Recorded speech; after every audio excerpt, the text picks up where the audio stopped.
being mindful of the anxiety and the stress that's going to put on those teachers, because never in their wildest dreams could they have imagined to be teacher during a pandemic, and then to have the students actually return to the classroom when we don't even know where the students been since March. Like, In the midst of civil, unrest. Right. So we don't know what people have been doing. Everybody has been quarantined. Mhm. Everybody hasn't been social distancing. Everybody hasn't been following all the rules. So when you take that into consideration, when you take social unrest in consideration with that, because it might be some parents just on edge because of the protest, Right. or some parents, because people true colors then came out during this protest. Some people don't want their kids mingling with other people at this point, because That they don't part. even know what the reactions are going to be. Mhm. So all of those things have to, or should have been considered with a lot of these schools opening back up. These are not the same children that these are not the pre-COVID-19 children. These No. are children that have not only been exposed to this disease, exposed to all these racial injustices, but a lot of them are coming from low income homes, and a lot of them have been without certain amenities that were afforded to them while they were in school. Mhm. So there's a lot going on with these kids, because for what are we in month 4, March, Yeah, I going think. into month 5 of being at home. There are a lot of kids that have missed, not just on education, but just there are teachers that send meals home with their kids every day, or on the weekend. These things are missing. So they're not, teachers are not getting back the same children. Our children are not getting back the same friends. And I don't think people are aware, like, I don't know how much that's being taken into consideration, because I don't want my child dealing with somebody that's been on edge, like a teacher or one of their friends that's been on edge the last 5 months. Which is really, what, exactly what is going on. We keep saying that their health, any of the wellness is a real issue in, a multiple different ways. And because if we're not talking to our children, we're not dealing with that, we're sending them back into schools to kind of navigate those experiences on their own. And then also as the adults, the father's favorite one, thanks for joining. Also as the adults, we have to be cognizant of like all of the things, those things as well, how much we have been processing those things. Derek and I can definitely say that anxiety, and has come up for us. I can even identify like anger and sadness, frustration, disappointment, different emotions that are definitely existent, within me. And I think, that's why, I really want to encourage everyone to take time to process what you're feeling too, because if not, not once the children get to school, it's going to be an issue. But what about the emotions that are being processed in the home, or how the children are being exposed to what we're going through by us not owning what we're feeling is a very real thing. I'm gonna be honest. There have been times where I'm like, okay, I'm just gonna sit in my car for a second. Right. Yeah, for sure.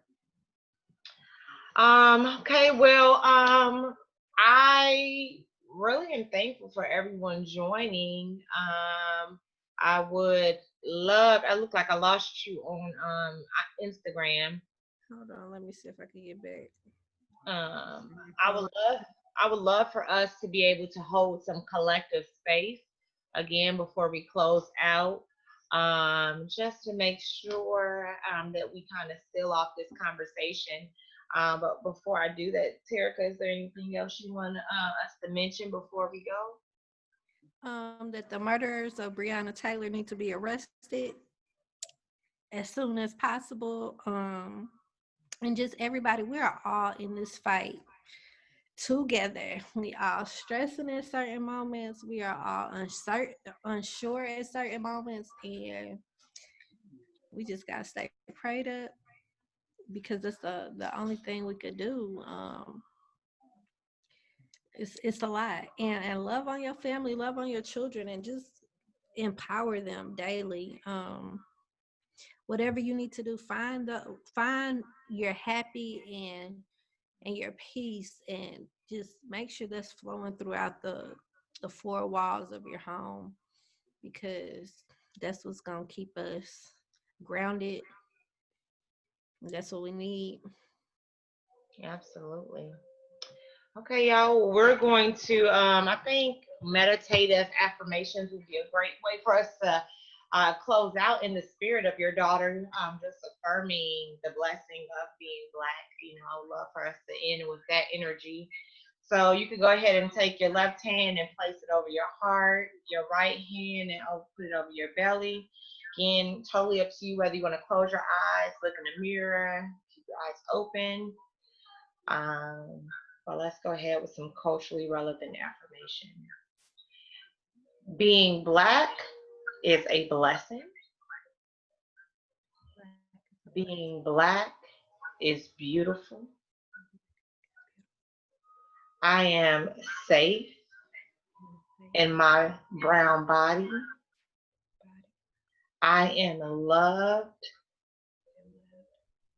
My body is healthy. My family is safe. My community is loved.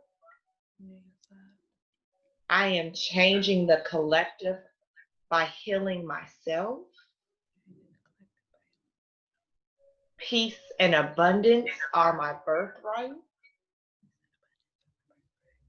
I am divine love. I am a creation of God. I am led by the divine. I love me.